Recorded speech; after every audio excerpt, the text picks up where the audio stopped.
দর্শক বন্ধুরা নমস্কার। আপনারা দেখছেন মৃণালী নিয়ে নেন, আমি রয়েছি রাজীব আপনাদের সাথে। দর্শক বন্ধুরা, যে বিষয়টি নিয়ে আমি এখন আলোচনা করতে যাচ্ছি আপনাদের সঙ্গে, সেই বিষয়টি হচ্ছে চাঞ্চল্যকর একটি হত্যাকাণ্ড সংঘটিত হয়েছে 18 সূর্যমণিনগর বিধানসভা কেন্দ্রের বা শহরতলিতে। সেটা হচ্ছে কাঁঠালতলি এলাকা। সেই কাঁঠালতলি এলাকায় ৩৫ বছরের এক যুবক, যার নাম হচ্ছে সমীর দাস। উনি তরুণ সংঘ ক্লাবের সম্পাদক ছিলেন। ওনাকে সেদিন রাতে নৃশংসভাবে হত্যা করা হয়েছে। বর্তমানে পুলিশ ৩-৪ জনকে আটক করতে সক্ষম হয়েছে। বর্তমানে ওনারা পুলিশের হেফাজতে রয়েছেন। এই বিষয় নিয়ে আলোচনা করতে যাচ্ছি আপনাদের সঙ্গে। অবশ্যই আপনারা এই আলোচনা আপনারা দেখবেন। আপনাদের মতামত যদি এই বিষয়ের মধ্যে আপনারা করতে পারেন, অবশ্যই সেই আলোচনা আরও সুদূর প্রসারী হবে বলে মৃণালী নিয়ে নেন মনে করে। দর্শক বন্ধুরা, যেদিন রাত্রিবেলা এই ধরনের ঘটনা সংঘটিত হয়েছিল, সেদিন পুলিশের কাছে রাত্রিবেলা খবর যায় প্রায় 2টোর পর।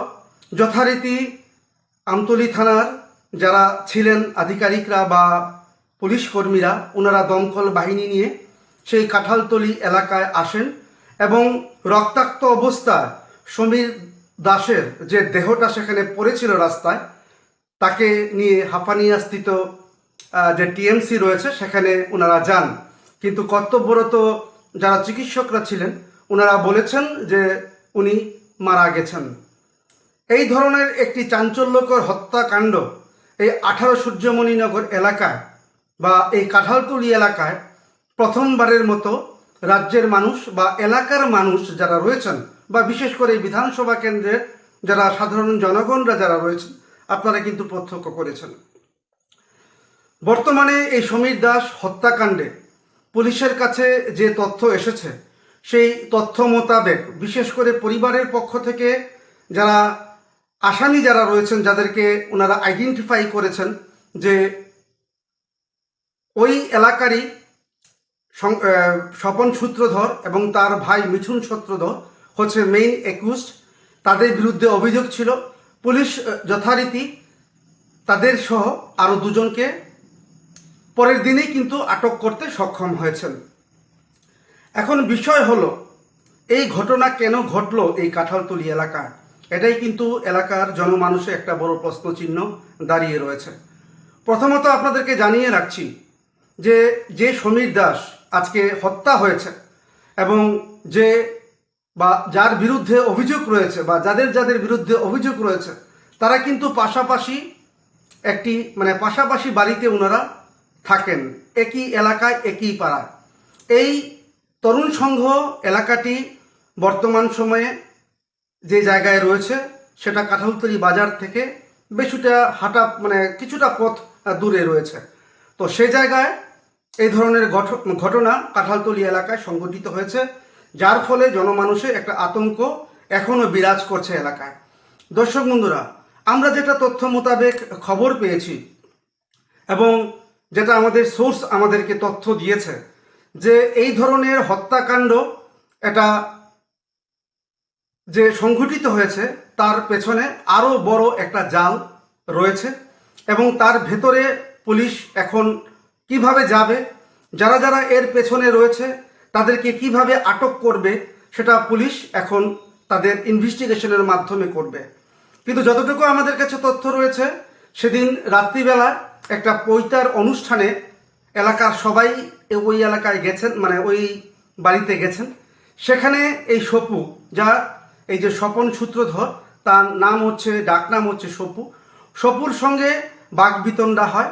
তাকে নাকি কয়েকজন সেখানে ফিজিক্যালি অ্যাসাল্টও করেন। পরবর্তী সময় 2-3 বার যখন উনি অ্যাসাল্ট হন, পরবর্তী সময়ে উনি বাড়ির সামনে নাকি দাঁড়িয়ে থাকেন এবং যখন সমীর দাস বাড়িতে যাচ্ছিলেন সেই সময় তাকে আটক করা হয়। আরও একটি তথ্য আমাদের কাছে খবর দিয়েছে এবং আরও একজন আমাদেরকে অন ক্যামেরাতে বলেছেন, ইচ্ছে করলে আমরা সেই খবরও আপনাদের সামনে সম্প্রচারিত করতে পারি। সেদিন লাইভে এসে ভদ্রলোক এ কথাগুলো বলে গেছেন যে সমীর দাসকে রাস্তার মধ্যে ফেলে রাখা হয়েছে, তাকে আগেই মারা হয়েছে, তার মৃত্যু হয়েছে এই স্বপন সূত্রধরের যে ছোট ভাই মিঠুন সূত্রধর, তার ঘরের মধ্যে নিয়ে সমীর দাসের একটা গামছা সবসময় সে নিয়ে চলতো। সে হকারের কাজ করতো সমীর দাস, সেটা আমাদের কাছে যে সোর্স আমাদেরকে খবর দিয়েছে বা এলাকার মানুষ যেটা আমাদেরকে জানিয়েছেন, সে সবসময় একটা গামছা তার সঙ্গে সে রাখতো। এবং বোঝা গেছে বা জানা গেছে সেই গামছা দিয়ে তার মুখকে প্রথম বাঁধা হয় এবং এই মিঠুন সূত্রধরের বাড়িতে তাকে ধারালো অস্ত্র দিয়ে তাকে হত্যা করা হয় প্রথমে। পরবর্তী সময়ে নাকি সেই মৃত যে বডি রয়েছে সমীর দাসের, সেই বডিকে মিঠুন সূত্রধরের বাড়ি থেকে টেনে হিচড়ে রাস্তার মধ্যে এনে ফেলে রাখা হয়, সঙ্গে স্কুটিটাও সেখানে পড়েছিল, যেটা আমাদের কাছে সূত্রের মারফত, যেহেতু আমরা সাংবাদিকতার কাজ করি সেই হিসাবে আমরা এই খবরটুকু পাই। তার এই মৃত বডিকে এনে রাস্তায় ফেলে রাখা হয়। অনেকক্ষণ যাবৎ রাস্তায় যখন ফেলে রাখা হয় তখন সবাই পাশ দিয়ে যাচ্ছিলেন। হয়তো অনেকে মনে করছেন একজন ড্রিঙ্ক করা অবস্থায় হয়তো অ্যাক্সিডেন্ট করে পড়ে আছেন, কিন্তু পরবর্তী সময় যখন পুলিশের কাছে খবর যায়, পুলিশ যখন সেখানে উপস্থিত হয় তখন দেখতে পায় যে তার শরীরের মধ্যে, বিশেষ করে মাথার মধ্যে বিভিন্নভাবে তাকে আঘাত করে হত্যা করা হয়েছে। পরবর্তী সময়ে দমকল বাহিনী যারা রয়েছেন বা দমকলের যারা কর্মীরা যারা রয়েছেন, ওনাকে সেখান থেকে রেস্কিউ করে হাসপাতালে টিএমসিতে নিয়ে যান। এই হচ্ছে একটা বিষয়। এখন ঘটনা হচ্ছে, আজকে এলাকার যিনি বিধায়ক রামপ্রসাদ পাল আজকে সেই জায়গায় উপস্থিত ছিলেন, পরিবারের সঙ্গে ছিলেন এবং উনি সমবেদনা আজকে জ্ঞাপন করেছেন। পাশাপাশি রামপ্রসাদ পাল অনেক কথা বলেছেন, আপনারা আমাদের লাইভের মাধ্যমে শুনতে পেয়েছেন যে উনি কোন কোন বিষয়গুলোর উপর জোর দিয়েছেন। উনার কথা থেকে স্পষ্টভাবে সেটা বোঝা যাচ্ছে যে এই যে নৃশংস হত্যাকাণ্ড, সেটা যে মূল যে শিকড় রয়েছে তার শিকড় অনেকটা গভীরে রয়েছে। এখনো পর্যন্ত যাদেরকে গ্রেপ্তার করা হয়েছে বা পুলিশ আটক করেছে, তারা ছাড়াও হয়তোবা আরও অনেকে থাকতে পারেন বলে যেটা এলাকার বিধায়ক, সেটা কিন্তু উনি সন্দেহ প্রকাশ করছেন। হয়তোবা ওনার কথা সঠিক রয়েছে। পাশাপাশি উনি বলেছেন, রামপ্রসাদ পাল আজকে আমাদের ক্যামেরার সামনে বলেছেন যে আমি এলাকার বিধায়ক, আপনারা আমাকে ভোট দিয়ে আমাকে জয়ী করিয়েছেন এবং এলাকার বিধায়ক হিসাবে বিধানসভায় পাঠিয়েছেন, কিন্তু দুর্ভাগ্যবশত আমার এলাকার এ সকল ঘটনাগুলো আমার কানে যায় না। আমার কানে না যাওয়াতে এই ধরনের একটা বড় একটা ঘটনা এখানে সংঘটিত হয়েছে। দর্শক বন্ধুরা, প্রসঙ্গক্রমে আপনাদেরকে জানিয়ে রাখছি, আজকে রামপ্রসাদ পালের বক্তব্য শুনে স্পষ্ট বোঝা গেছে এই কাঁঠালতলী এলাকার যারা নেতৃত্ব যারা দিচ্ছেন, তারা কোনোভাবেই জনসংযোগ করছেন না। তারা কোনোভাবেই জনসংযোগ করছেন না, কারণ যদি জনসংযোগ করতেন এই সকল বিষয়গুলো ওনারা কিন্তু ভালোভাবে অবগত হতেন এবং এমন ধরনের যে একটা ইনসিডেন্ট এখানে হতো সেদিনকার, সেটা কিন্তু রামপ্রসাদ পালের কাছে খবরটা অন্ততপক্ষে যেত, উনি একটা ইনিশিয়েটিভ নিতে পারতেন। উনি আজকে স্পষ্টতই বলেছেন যে আপনারা আমাকে কেন খবরগুলো দেন না। এতেই বোঝা যাচ্ছে যে কাঁঠালতলী এলাকার যারা নেতৃত্ব দিচ্ছেন তারা সঠিকভাবে তাদের দায়িত্ব ওনারা পালন করছেন না। রামপ্রসাদ পালাও আরও বলেছেন, উনি বলেছেন বর্তমানে অনেকে আমাকে খারাপ পান, কারণ আমি বর্তমান সময়ে যারা এই ধরনের করাপশনের সঙ্গে জড়িত তাদেরকে আমি দল থেকে অনেক আগে থেকেই দূরে সরিয়ে রেখেছি এবং আমি কখনোই করাপশনের সঙ্গে সাপোর্ট করব না। এবং বর্তমানে অনেকে অভিযোগ করছেন যে কাঁঠালতলী এলাকার যে কয়েকজন নেতৃত্ব দিচ্ছেন ওনারাও করাপশনের সঙ্গে নাকি জড়িত হয়ে আছেন এবং এই জড়িত হওয়ার কারণে এলাকার মানুষ তাদের কাছে সঠিকভাবে কোনো কিছু বলতে পারছেন না বলে আমাদের কাছে অভিযোগ করছেন। এতে কিন্তু ক্ষতি হচ্ছে বিজেপি দলের, পাশাপাশি ক্ষতি হচ্ছে রামপ্রসাদ পালের। রামপ্রসাদ পাল উনি আজকে যেভাবে দৃঢ়তার সঙ্গে কথাগুলো বলেছেন সেটা আপনারা সবাই শুনেছেন এবং এখান থেকে স্পষ্টতই বোঝা যাচ্ছে যে এর মূল শিকড় রয়েছে অনেক গভীরে এবং এলাকার যারা নেতৃত্ব দিচ্ছেন তাদের মধ্যে কয়েকজন এই সকল করাপশনকে ওনারা আশ্রয় দিচ্ছেন, হয়তোবা কিছুটা মুনাফা ওনারা এখান থেকে কামাচ্ছেন, যেটা আন্দাজ করা যায়, এবং যার কারণে রামপ্রসাদ পাল বদনাম হচ্ছেন। উনি যেভাবে আজকে বললেন যে আমি করাপশনের সঙ্গে যারা যুক্ত রয়েছে আমি আগেও তাদের প্রশ্রয় দেইনি এবং অনেককে আমি দল থেকে অনেক দূরে সরিয়ে রেখেছি, দলের সামনে আসতে দেইনি। প্রকৃত বিজেপি কর্মীরাই দলে থাকবে, দলের হয়ে কাজ করবে এবং দলকে মানুষের জন্য কাজে লাগিয়ে মানুষের উপকারে আসতে হবে। কিন্তু ওনার এই বক্তব্য থেকে স্পষ্টতই বোঝা যাচ্ছে যে রামপ্রসাদ পাল এই সকল বিষয়গুলোকে উনি কখনোই সেটাকে সেইভাবে নিতে পারেননি। ওনার কথা থেকে আজকে স্পষ্টত সেটা বোঝা যাচ্ছে। আমাদের মতন সাংবাদিকদের একটাই বক্তব্য থাকবে এই সকল অকর্মণ্য যারা কার্যকর্তা, যাদেরকে আপনি পদে বসিয়ে রেখেছেন, যারা জনসংযোগ বলতে কিছুই করছেন না, শুধু ক্যামেরার সামনে এসে ফুটেজ দেওয়ার একটা চেষ্টা করছেন, তারা কখনোই আপনার দলকে বা আপনাকে ওনারা সেইভাবে ভালোভাবে ওনারা দেখছেন না বলে এলাকার মানুষ অভিযোগ করছেন। আপনার কাছে এলাকার মানুষের অনুরোধ যে আপনি ভালো মানুষ দেখে দায়িত্বভার তাদের হাতে ন্যস্ত করুন, যাতে এই কাঁঠালতলি এলাকা ভালো চলতে পারে। দর্শক বন্ধুরা, আমি নির্দ্বিধায় বলতে পারি, আমি যখন অফিসে কাজ করি, আমি অফিস কাজ সেরে কখনো আমি 10টায়, কখনো আমি 11টায়, কখনো আমি 12:30টায়, কখনো আমি 1টায়, কখনো আমি 2টোয় আমি বাড়িতে আসি। কিন্তু এই ধরনের পরিস্থিতি এই এলাকাতে আমি কখনোই প্রত্যক্ষ করিনি। একটা শান্তি প্রিয় একটা এলাকা, সেটা হচ্ছে কাঁঠালতলি এলাকা। যেহেতু আমি এই এলাকাতে বসবাস করি সেহেতু আমার জানা রয়েছে। কিন্তু এখানকার কিছু কিছু নেতৃত্ব যারা রয়েছেন, আমার সোর্স খবর লাগিয়ে রেখেছে তারা কি কি ধরনের কাজ করছে। আমি উপযুক্ত সময়ে উপযুক্তভাবে তাদেরও আমি মুখোশটা উন্মোচন করার চেষ্টা করব। বর্তমান সময়ে আজকে যে ধরনের ঘটনা সংঘটিত হয়েছে সেটা সত্যিই দুর্ভাগ্যজনক এবং সত্যিই লজ্জাজনক। পাশাপাশি আপনারা জানেন, যেদিন সমীর দাসকে হত্যা করা হয়েছে তার পরের দিন এলাকায় যিনি একুজড রয়েছেন তথা যিনি অভিযুক্ত রয়েছেন সেই স্বপন সূত্রধরের বাড়িকে আগুন দিয়ে পুড়িয়ে দেওয়া হয়েছে, তার বাড়ি ভাঙচুর করা হয়েছে। সে সময় আমরা দেখতে পেয়েছি যে এলাকার যারা বিজেপির নেতৃত্ব দিতেন বা দিচ্ছেন, তারা দূরে দাঁড়িয়ে সেগুলোকে প্রত্যক্ষ করছেন, কোনোভাবেই সামনে এসে তাদেরকে বা এই সকল লোকদের প্রতিহত করার চেষ্টা করেননি, সেটা আমরা প্রত্যক্ষ করেছি। কিন্তু আরেকটা বিষয়, সেটা হচ্ছে বিজেপি দলের অনেক কর্মীরা যারা রয়েছেন এই এলাকার, ওনারা চেষ্টা করেছেন যাতে এই ধরনের ঘটনা সংঘটিত না হয়। কিন্তু যখন সমীর দাসের শবকে বা তার দেহকে যখন টিএমসি লাশঘর থেকে তার বাড়িতে আনা হয়, তখন সেখানে সবাই শোকাহত ছিলেন এবং একজন নিজের লোক এইভাবে প্রয়াত হয়েছেন, এটা দুঃখ সেদিন ছিল।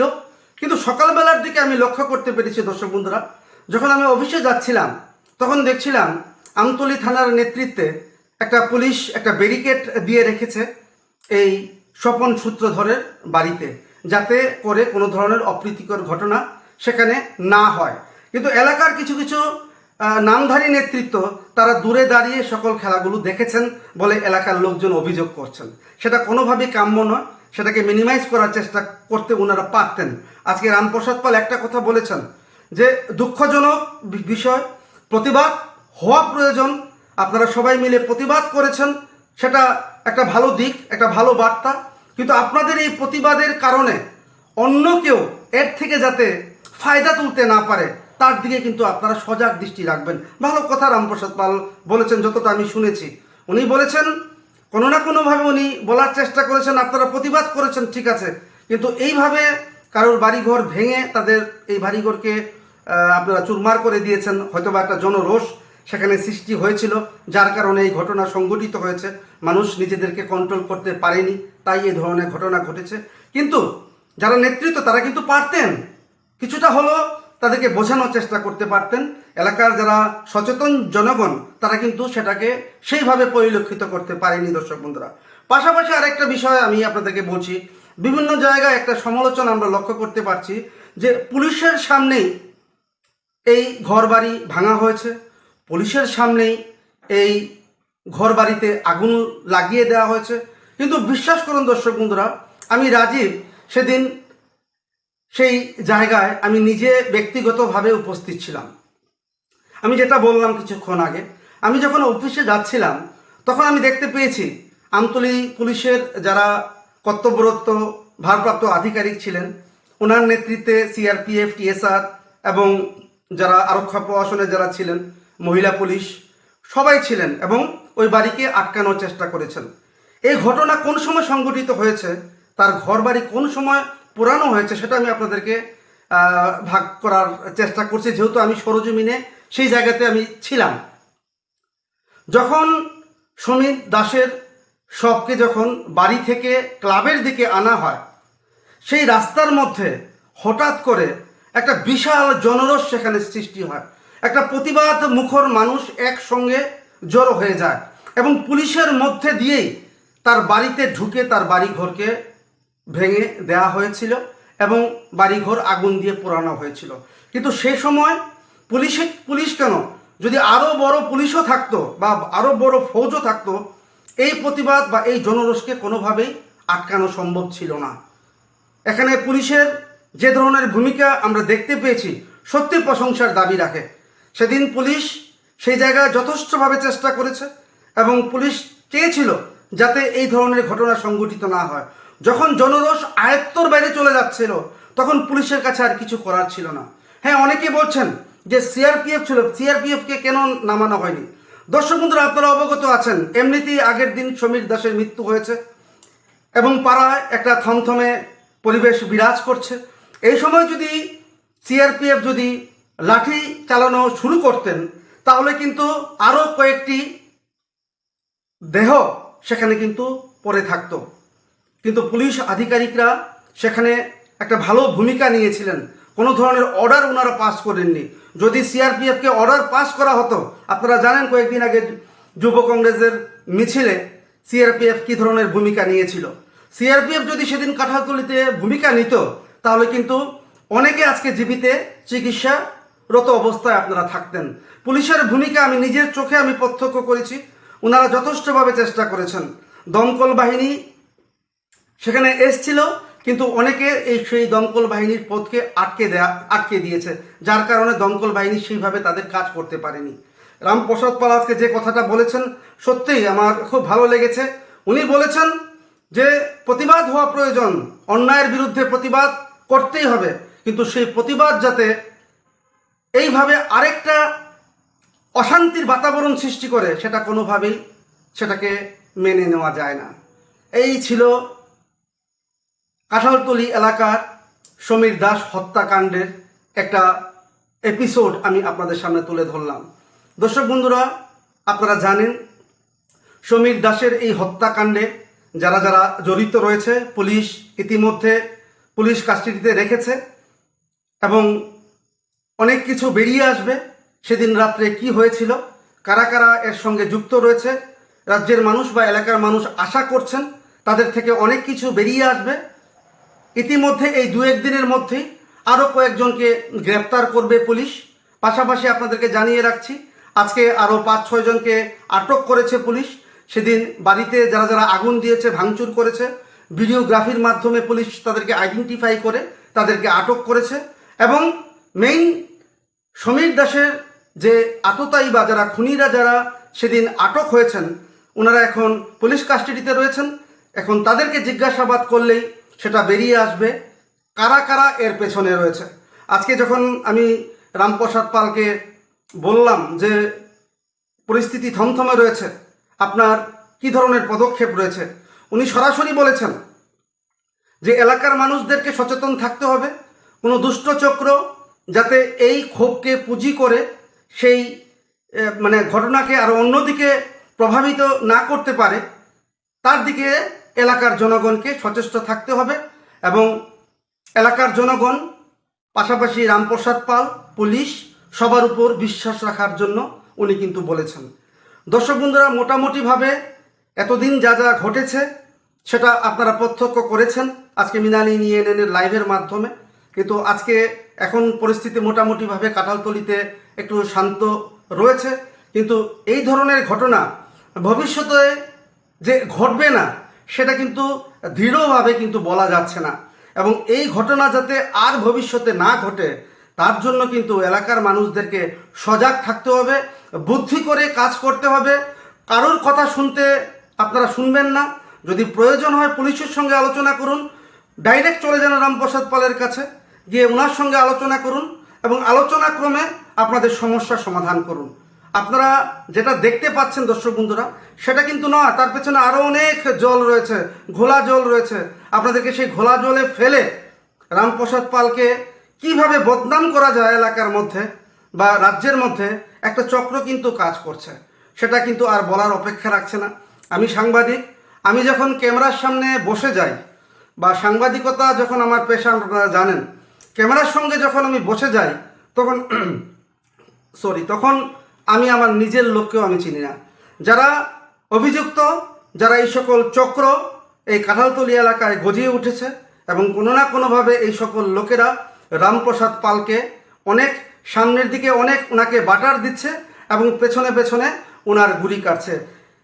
এবং এর থেকে রামপ্রসাদ পালকে বাঁচতে হলে উনি দেখবেন কারা কারা যোগ্য ব্যক্তি রয়েছে, তাদেরকে যোগ্য জায়গায় আপনি প্রতিষ্ঠা দেবেন যাতে এলাকার মানুষরা উপকৃত হন। এখন রামপ্রসাদ পালের যে বক্তব্য, সর্বশেষ বক্তব্য দিয়ে আমার আলোচনা শেষ করছি। উনি বলেছেন যারা আততায়ী যারা রয়েছে, যারা সমীর দাসকে খুন করেছে, তাদেরকে জেলে রেখেই বিচার করা হবে, তাদেরকে জেল থেকে বেরোতে দেওয়া হবে না, জেলের মধ্যেই ট্রায়াল হবে, জেলের মধ্যেই সব কিছু হবে। এখন দেখার বিষয় ওনার এই বক্তব্য ভবিষ্যতে কিভাবে বাস্তবায়িত হয় সেদিকে এর প্রতি নজর রেখে চলেছেন রাজ্যের আপামর জনগণ, সেদিকে নজর রেখে চলেছেন আমাদের কাঁঠালতলী এলাকার জনগণ, পাশাপাশি সংবাদ মাধ্যম আপনারা তো আছেন। আমাদের একটাই বক্তব্য থাকবে, সমীর দাসের মৃত্যু সত্যি বেদনাদায়ক, সত্যি কষ্টকর।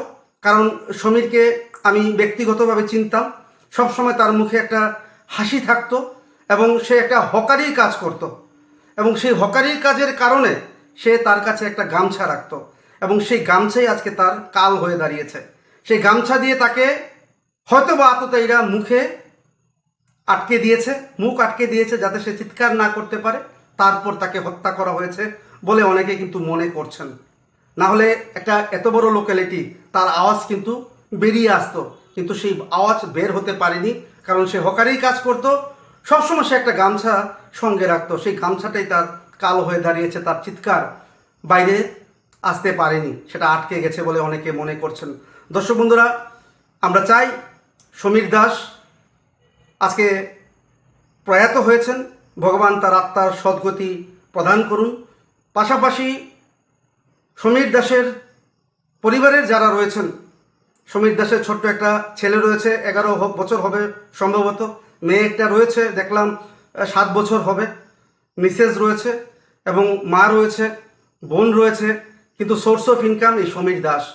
এখন এই সমীর দাসের মৃত্যুর কারণে পরিবারটা কিভাবে চলবে, যারা এলাকার যারা আপনারা সম্মানিত মানুষরা যারা রয়েছেন, অবশ্যই এই মুহূর্তে এই পরিবারটির পাশে দাঁড়িয়ে আপনারা এলাকার যে মানুষ যে আপনারা সেটাকে প্রতিবাদ করছেন এর মাধ্যমে একটা দৃষ্টান্ত তৈরি করবেন, এই আশাটুকু রেখে আজকে আমার এই আলোচনা আমি এখানে শেষ করছি।